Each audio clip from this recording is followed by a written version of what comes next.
For those who may not know, my name is Jamie, and my husband Hello? Paul and I decided to go to Luray Caverns. Heard a lot about it. We travel up and down the interstate there quite often, and you see these signs about it and stuff everywhere. So we decided to actually check it out. It's Eastern America's largest and most popular caverns. I will tell you a little bit about it, what I can. Some of my information I'm actually getting from this little book that they gave me. When you arrive at the caverns, there's like a little building that you have to go in, and that's where you buy your tickets, and then you come back out, and there's a big green screen, and they'll take your picture in front of that and put an image of the caverns behind you. And you actually have a chance to purchase those when you come out of the caverns. Those pictures actually come with this little information book, which is kind of interesting. It's a good souvenir. To let you know ahead of time, because this isn't something you always hear about, you know, the caves and stuff, they will warn you once you go in, perhaps, but there's nothing outside that tells you. I didn't see anything, but there are stairs, meaning it is not handicap accessible. So if you have like a wheelchair or you have trouble climbing up and down stairs, it's probably not a good place to visit for you. You can take like strollers and stuff, but you would have to actually carry those down the stairs because, you know, obviously you can't roll them. And there's quite a few of those stairs. It goes kind of deep into the caverns. If you can do that, the caverns is a great place to visit. Scientists estimate the caverns to be 400 million years old, which is, wow, it's a long time. The temperature inside the cave is about 54 degrees. I actually had, as you could see in the picture in the beginning, I was wearing a dress with, you know, kind of short sleeves. It was very thin, and it was plenty warm enough for me. And my husband was in the short sleeve shirt, so, you know, we didn't get cold or anything. Luray Caverns is an active cave where new deposits accumulate at the rate of 1 cubic inch in 120 years. Another thing you have to be aware of, especially if you have children, is you cannot touch anything, which if you've ever been in a cave, you probably already know that. Because when you touch it, there's oils in your skin, and then those get on the formations, and it actually disrupts the growth. And considering they only grow 1 cubic inch in 120 years anyway, is, you know, that yeah, you get my point.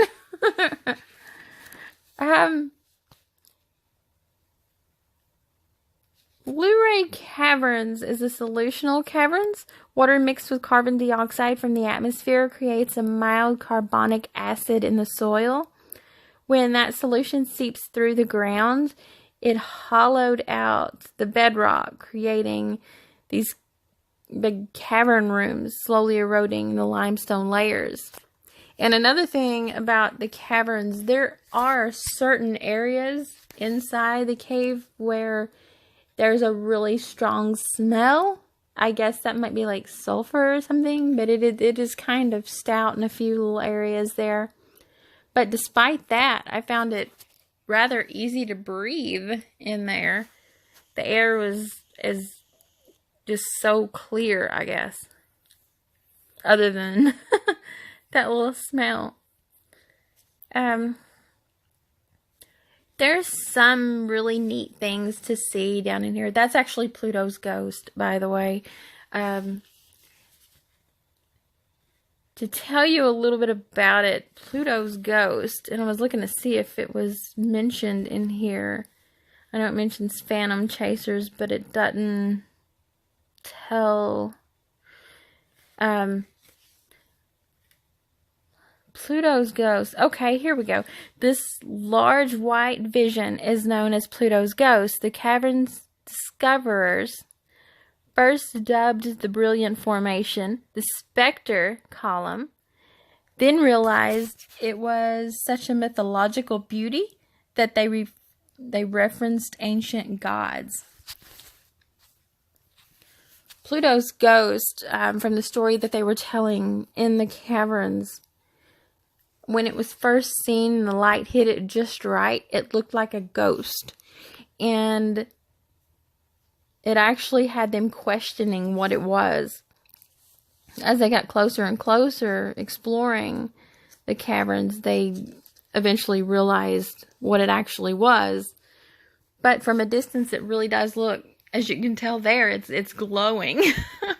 So, you know, it does, you can see it in different little areas there around the cave, and it's kind of unique.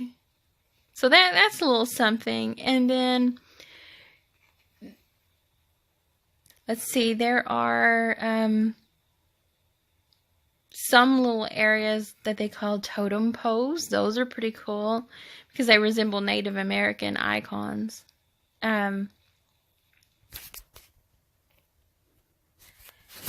There are these other formations too that are kind of unique. They, one Indian lady had mentioned that it looked like fabric, but they're actually called drapery because once they get larger, they are so long and thin that they really look like a delicate curtain.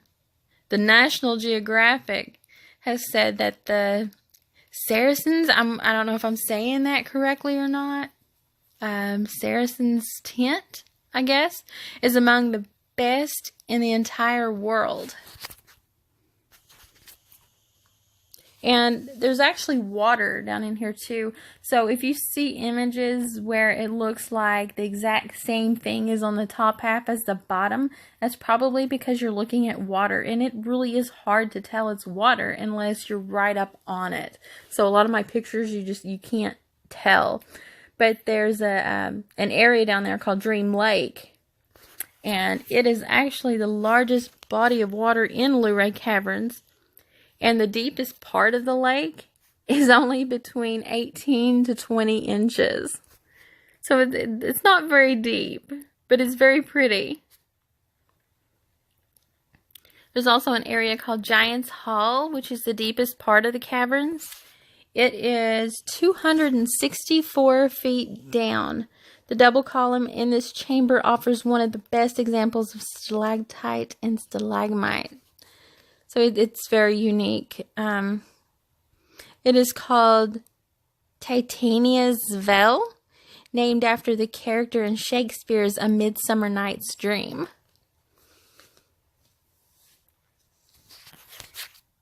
There is also a wishing well down there. It collects about 2 to 3 feet of coins, which all those coins that are thrown in are donated to charities. It is the deepest body of water in the caverns, with 6 feet deep in the center. And you can go there and of course, it's a wishing well, so you can take coins and throw them in. You're not allowed to throw in dollar bills or nothing like that. So if you want to use the wishing well, make sure and bring you some change. You're allowed, of course, quarters, dimes, nickels, pennies. And you make a wish and throw it in the well. And then later on, they collect that money and donate it. And they have collected a lot from it. The caverns has this huge chamber inside. It's called the cathedral. And it actually houses the great Stalagtite organ, which is the largest musical instrument in the world, and they actually do play it for you. So you get to hear it, and you have to be very quiet at that moment because it is very low, But it is actually kind of pretty.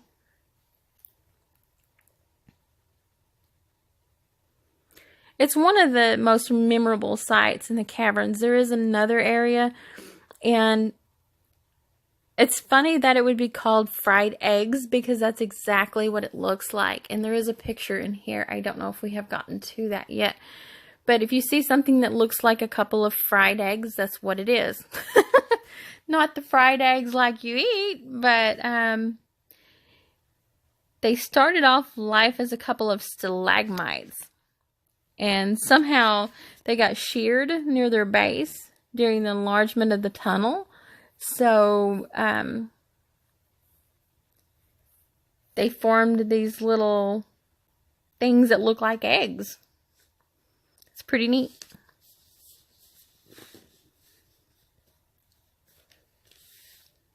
And just some little facts about the great stalagpipe organ. It says the organ is the largest musical instrument in the world. When you press a key on the console, a signal is sent to a corresponding solenoid, triggering a rubber-tipped mallet. The mallet gently taps the stalactite, creating a tone of symphonic quality. Stalactites of different sizes create different notes for the organ. They are spread over 3.5 acres in the caverns. And I think I mentioned phantom chasers to tell you just a little bit about that. This is what it says in here. It says William and Andrew Campbell and Benton Stebbins first discovered this natural wonder. It was on August 13, 1878. They had found a promising sinkhole in the hillside. Andrew and Benton felt a cool breeze coming out of a quarter-sized hole. They dug away at the hole and created an entrance just large enough for Andrew to slide down with a candle. They could not believe their good fortune. They named the first formation they saw Washington's Column, which is actually the first place you stop when you enter the caverns and you walk down the stairs.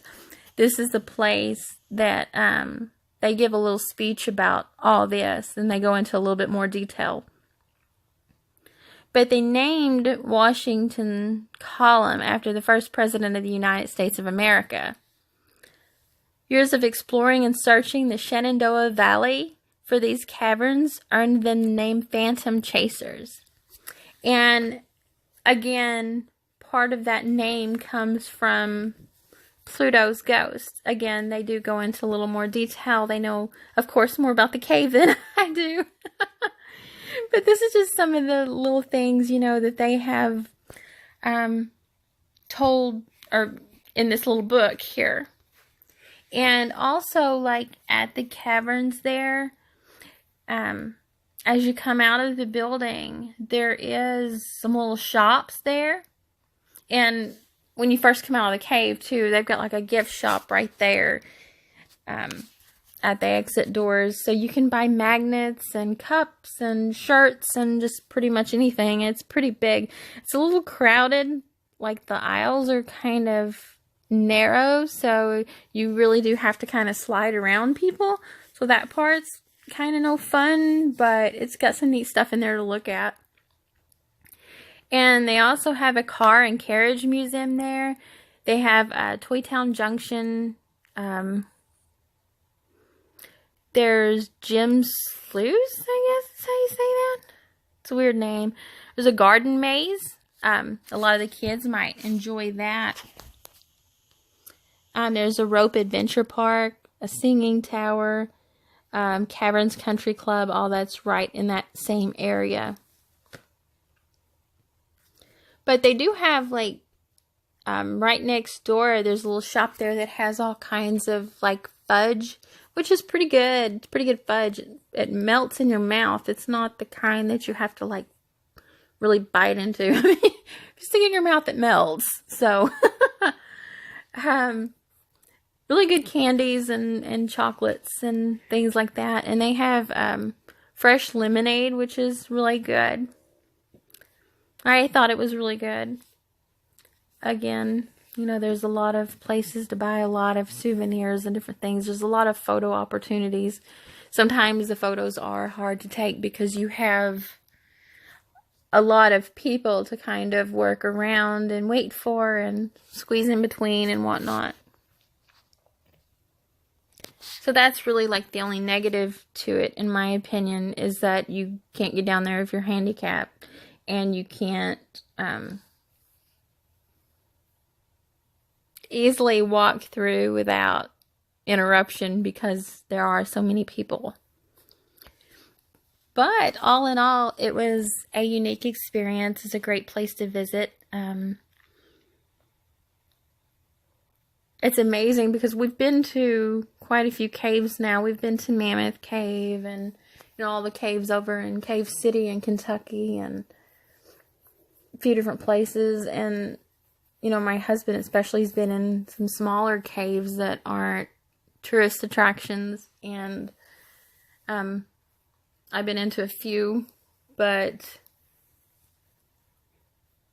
they're all different. Even though they're the same, they're different.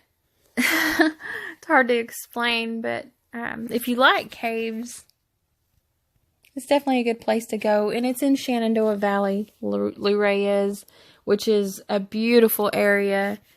West Virginia and Virginia are two of the prettiest states, in my opinion, because they are in the Shenandoah Valley. And there's mountains everywhere. It's got some of the best views of the Smoky Mountains, and it's just really nice.